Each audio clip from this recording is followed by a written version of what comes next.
Hi folks, you're with Tacitus today at your pushback channel, and thank you for joining this audio radio no pictures live stream. I've had a few complaints that the volume isn't enough doing these live streams, and I do tend to, given I don't have a script or a talking points sort of bullet points list, I tend to lean back in my chair as I contemplate or think about the next sentence or how I'm going to structure the next point or segue into the next part of the conversation. So that leaning back is probably 60 centimeters or so moving back from the microphone, and it does make a difference to the volume. Now, I don't think it makes enough of a difference to cause problems, but similarly, some people listen en clair, as it were. They don't have headphones in, and they're just walking along in the street listening to one of the videos, and they're saying, given all the extraneous noise of traffic noise, that sort of thing, that it's not loud enough for them to hear or listen to the words, given a lot of background noise. I assume that people will look at that, will listen to the video in some sort of quieter surroundings, with maybe your headphones on or earpiece or something like that. But anyway, so I'm going to stick in this one within 30 centimeters of the microphone. So let me know in the comments if it makes a difference. So I just want to, in this essay, to talk, having got rid of that introduction, I just wanted to talk in this essay about how mass migration began and the changing mood and sentiment of the public, and how public attitudes have hardened, and the sympathy and the tolerance of mass migration has got to a point now where if you go pretty much anywhere, whether it be Australia or America or Britain, Canada, there's a growing group of people that want mass deportation, let alone mass migration. And they do so for quite reasonable and quite sensible reasons. There's nothing racist or xenophobic or fascist or Nazi. They're not all Hitler as the pro-globalist mass migration people try and pretend. And I just want to go through the phases. Now, I've had a front row seat to this. So we're talking about the very beginnings of mass migration, moving right through to how things are in the present day in a first world country. At this same time, I was also traveling the world, still do a bit of that, but not as much, traveling the world, and was spending a lot of time on airplanes, going to all sorts of places around the world, in all continents, doing business. It was not holiday travel or something. So I was able to get a front row seat from two different viewpoints, from the immigrant countries and from, of course, a first world country. Now, we need to understand that the mass migration thing was conceived as an international plan by what we would call the globalists, or the globalist deep state. This was nothing organic about it, nothing at all. It was imposed on the Western populations without their consent. Their consent was not sought or asked for, nor would the globalists have got it, by the way. If they'd gone and said, we're going to bring in a shitload of people from third world countries, they'll be illiterate, they'll be unemployable, they'll be peasants, and we're going to bring a shitload of those people, and we're going to control all you white folks to make way for them. You can imagine that it would have been 99% would have voted against it. So the decision was made, well, we're going to do this. We can't ask the people, they'd say no. So what we'll do is we just won't tell them about it, and what we will tell them will be lies, lies, lies, lies, and more lies. Now, this was the case in Australia, where when they were the government, which was a centre-right government, by the way, was trying to shoehorn mass migration into the public consciousness. They came out with the outrageous untruths that there's an incredible shortage of skills in Australia. We've got a shortage of skills, and the economy can't grow. In fact, the economy will go backwards. We'll be a Stone Age people within minutes unless we bring in all these illiterate third world peasants. Now, they tried to dress it up as skills because we're bringing in scientists and engineers and doctors, when in fact they were doing nothing of the sort. They were bringing in illiterate third world peasants by the fuckload. So deliberate deceit, and in my view, treachery by our own elected representatives in so grossly misrepresenting it. But I just want to talk about how the whole process evolved, and how when mass migration began, it created a problem that could only be solved by controlling and diminishing and undermining white people, not only white people's status in society, but their access to employment, their access to public services, and so on. So we really need to look at that and how that evolved, and how that is what has created the animus against mass migration. Now, the idea of bringing out, huge numbers of illiterate peasants who couldn't speak English, who most had never worked a job in their lives, whatever qualifications they had were third world peasant qualifications. So we're talking about people who don't speak English, who have no job skills, who have no qualifications, and have no experience or anything they can sell in terms of capacity to gain employment. So they're in a bad way. The educational qualifications, if any, again, are third world sort of peasant type universities where bribery and corruption are rampant. So these people are brought in, and they're just unable to compete. Now, again, coming back to my position here as having a front row seat, I was, like GM VP of a technology business during more than one, but during this time. So I didn't believe in having big HR departments. I was quite against that. But even back then, the sort of people that populated human resource departments were starting to become. I was starting to notice how activist they were. The human resource departments used to be people that sort of maintained the payroll, people's pay records, their personal details, like who to contact if someone gets injured at the workplace, those sorts of things. And but I noticed how activist the HR people were starting to become, and so I sort of perceived that having a large HR department was going to create many more problems than it might solve. So I kept it fairly small. The downside of that is, or if you call it downside, is the line managers ended up having to do a lot of the interviewing for new employees themselves. So and sometimes if one of them was away, I might get drawn into doing the interviews, or some of them anyway. Not that often, I suppose.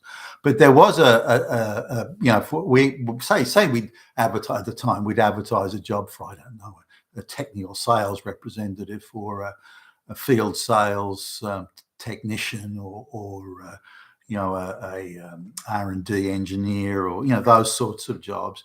It was 100% straight white male. You wouldn't if you saw anyone outside of that, it was incredibly rare. So it's typically only straight white males we get.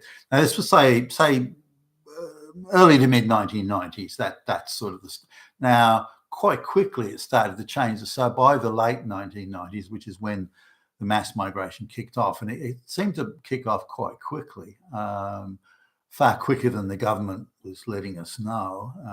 They were, they're only bringing in one or two people. We're only bringing in a handful of people, and they're all triple PhD rocket scientists, which was, again, an outrageous untruth. But it's something that the globalist controlled government, we want to get a lot of these peasants into the Western world.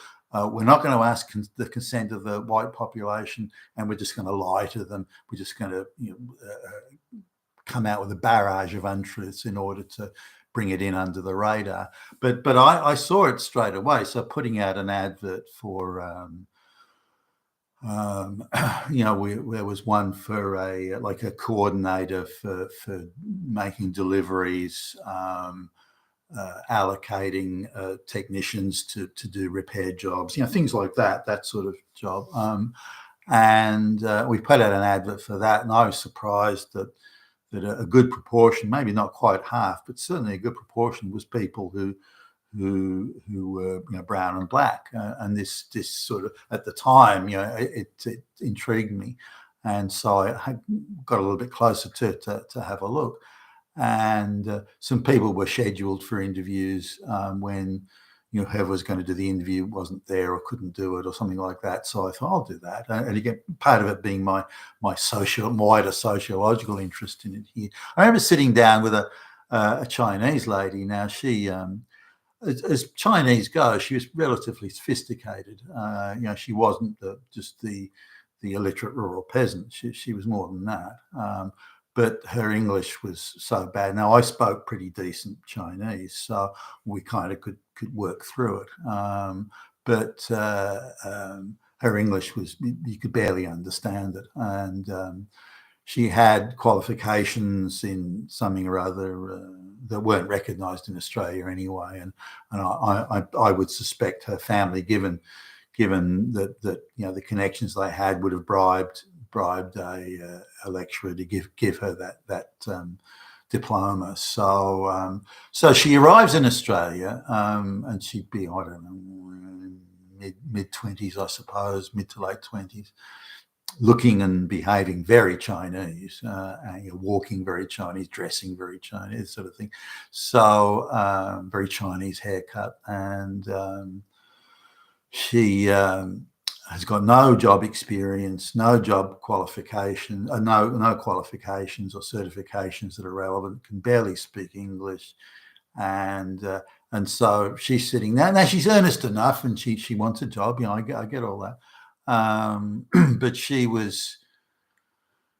said, do you have any idea how many interviews I've been to, and how hard it is to get a job? And she seemed to think that she perceived it as discrimination. Well, hold on a minute. And again, part of this conversation is in Chinese. I'm speaking Chinese to her, or Mandarin. And so, hold on a minute. You don't speak the language. You have no qualifications. You've got no job experience. You've got nothing that's recognised here. So why come to a first world country? Well, it could be anyone, but Australia in this case, when you're so unprepared. I've been dreaming of coming to Australia for years, since I was a kid. And everything. Okay, fine. Then why didn't you learn English? Oh, why should I have to? So she wouldn't accept any responsibility for her predicament. Everyone else has to make way for her, not that she has to fit in. So that was sort of the entitled sentiment that probably I came across.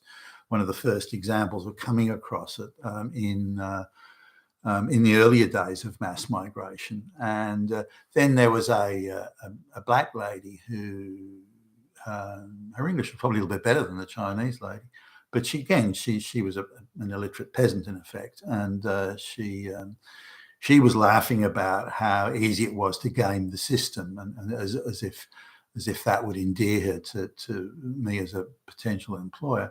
All the scams that she was engaging in to get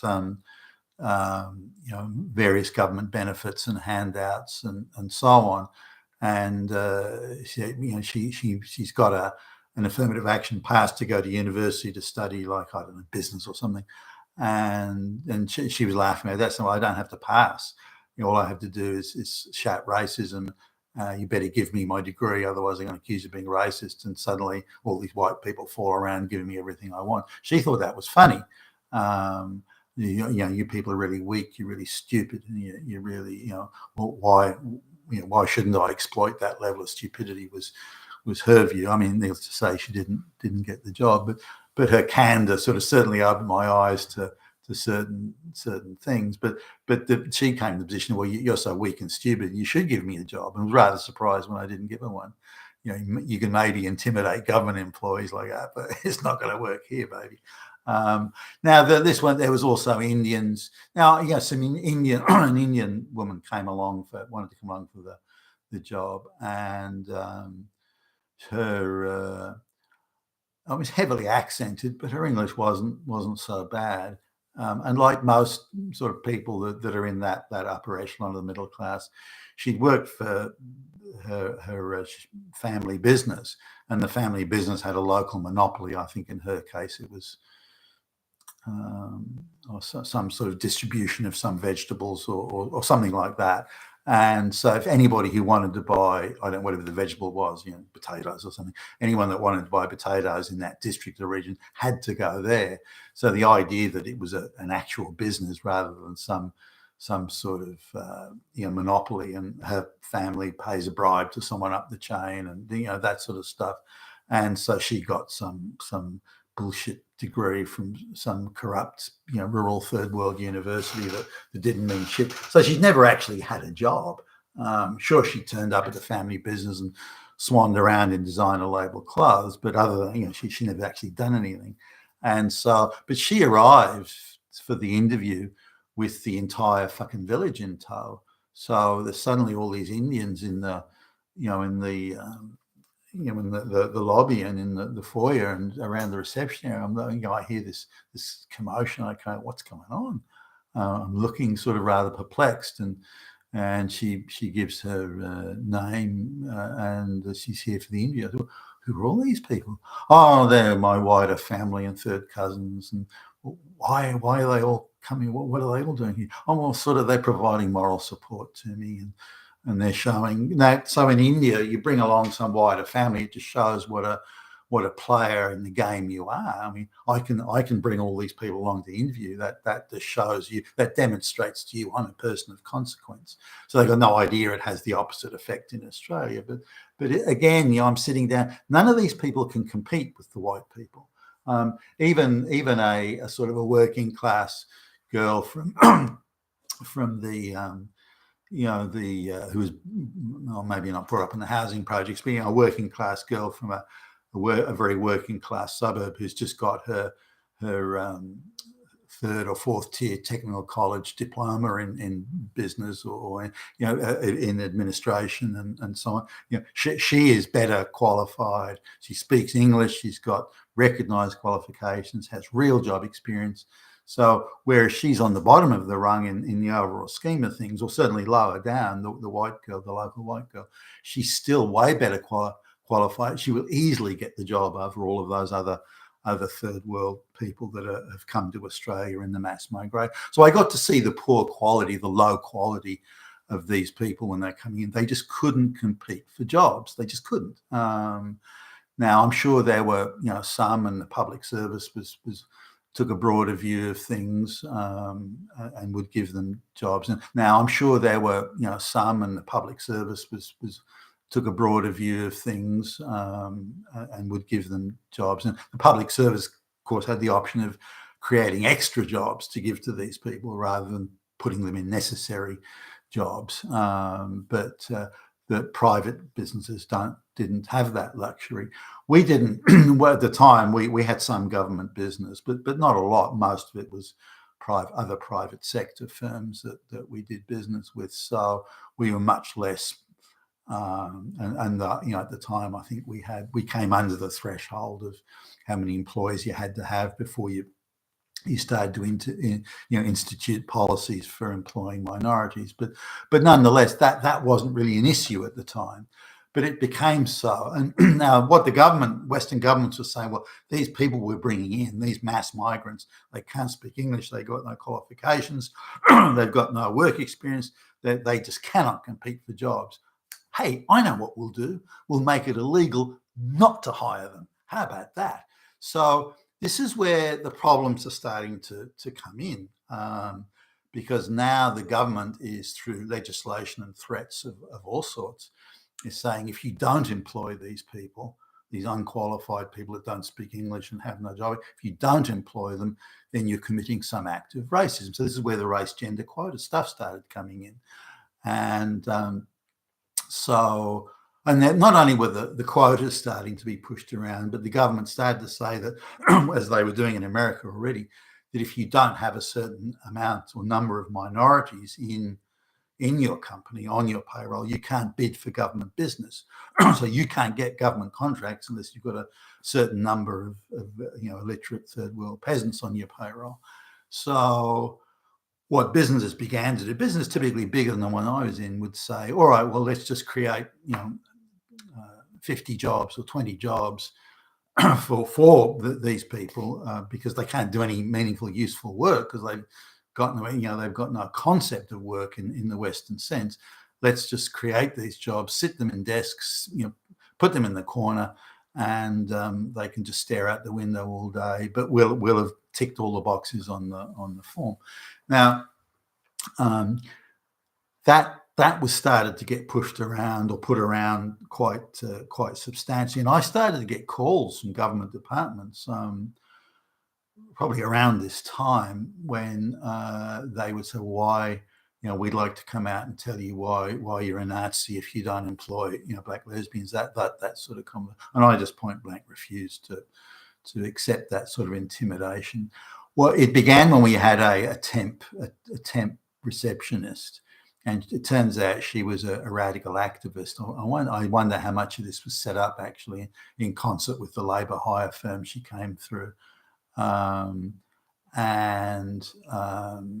So she would watch and wait until I wasn't on the phone and there was, I wasn't in a meeting or talking to somebody, and she would and then she would call the activist, she would call the activist, or the propagandist, and say, okay, he's free now, so I'll put you through now. So I noticed, and I actually looking at the phone records discovered this is what was happening, and I had no idea I just thought it was a rando thing. These people happened to call at the moment that I was but really it was set up by more than one activist, as I can just so he could get to me to try and jawbone me and threaten me and heavy me or imply that I was morally bereft if I didn't employ all these black lesbians and so on. So there's a lot of activity at all sorts of levels, and we see a big increase in NGO activity, these sorts of things going on at that time.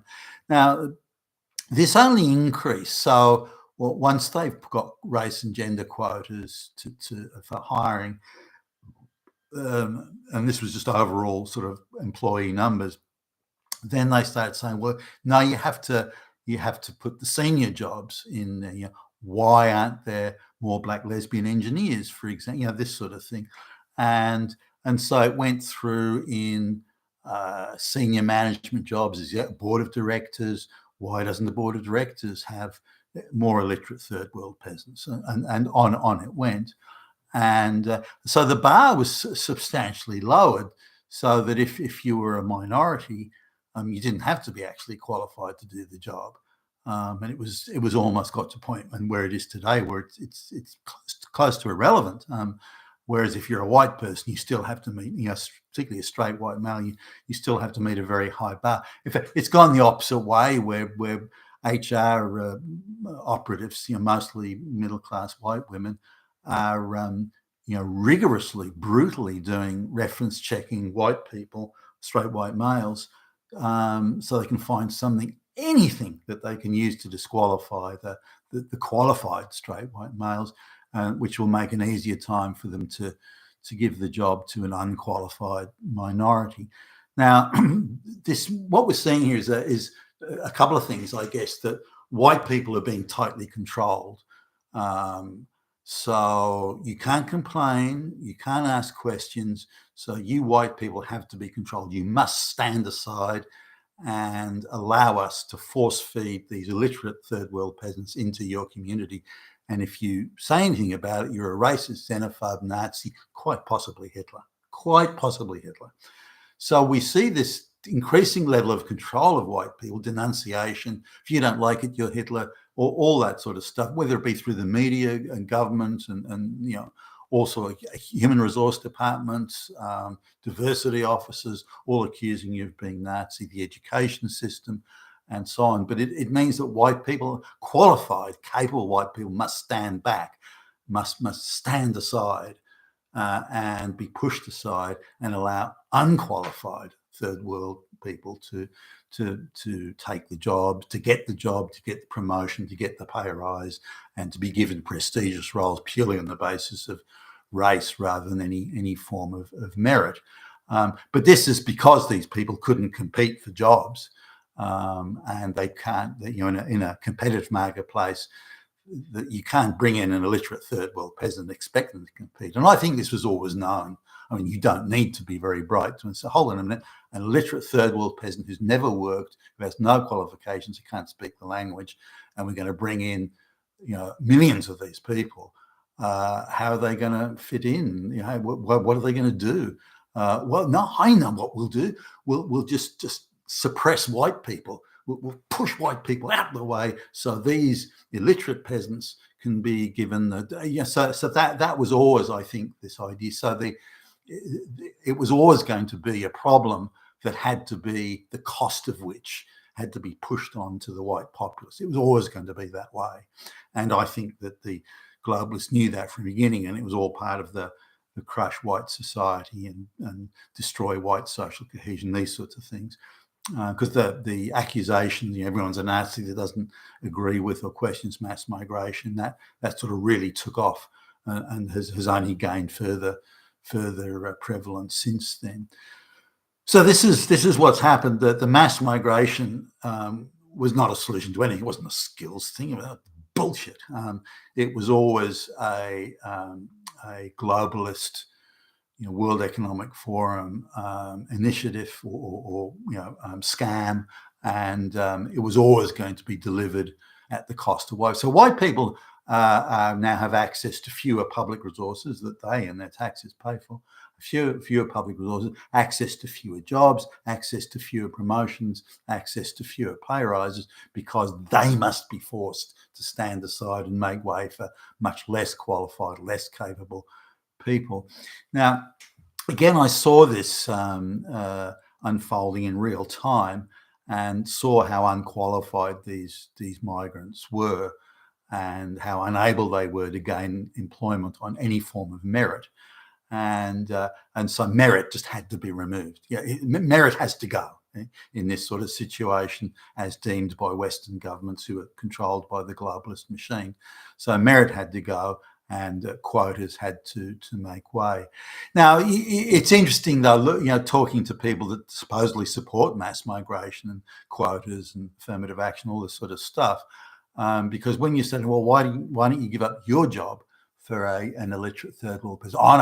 Oh no, it's other people who have to give up their jobs. I don't have to. I'm a morally superior person. So it's the morally inferior ones that have to give up their jobs, not me. All right, well, why don't your children give up their places at university, studying to an illiterate black third world person? No, it's not my kids. It's other kids that have to give up, not my kids. All right, well, how about the government buys a house next door to you and fills it with 20 or 30 illiterate third world Eritrean, South Sudanese peasants? Well, what about that? Oh, no. These people are welcome to mow my lawn and clean my swimming pool, but I don't want them anywhere near me. They can stay somewhere else. So really the support for mass migration is very conditional.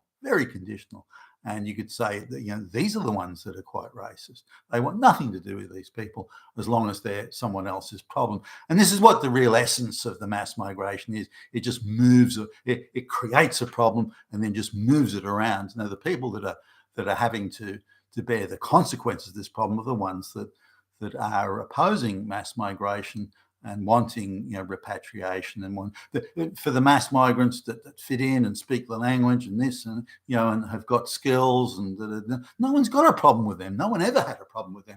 There's just very, very few of them. And when you look at the numbers for mass migration, just look at the numbers into Canada, and I think it was either last year or the year before, and 89% come from third world countries. 11% come from other first world or middle ranking countries. So, and a tiny proportion of those come from other white first world countries, and they're the ones that are coming for skilled work and skilled employment. But that's how it all kicked off. The mass migrants could not compete for jobs, so merit had to be got rid of, and race, gender quotas, and so on, affirmative action brought in, which directly causes the local population to suffer far more than they ever needed to. So it's a problem that the globalists created, and then the bill, the payment, the cost of that problem is then forced on the local Western white people, and they don't like it. And why? Is anyone surprised? You've been with Tacitus today, your Pushback channel. Thank you for listening.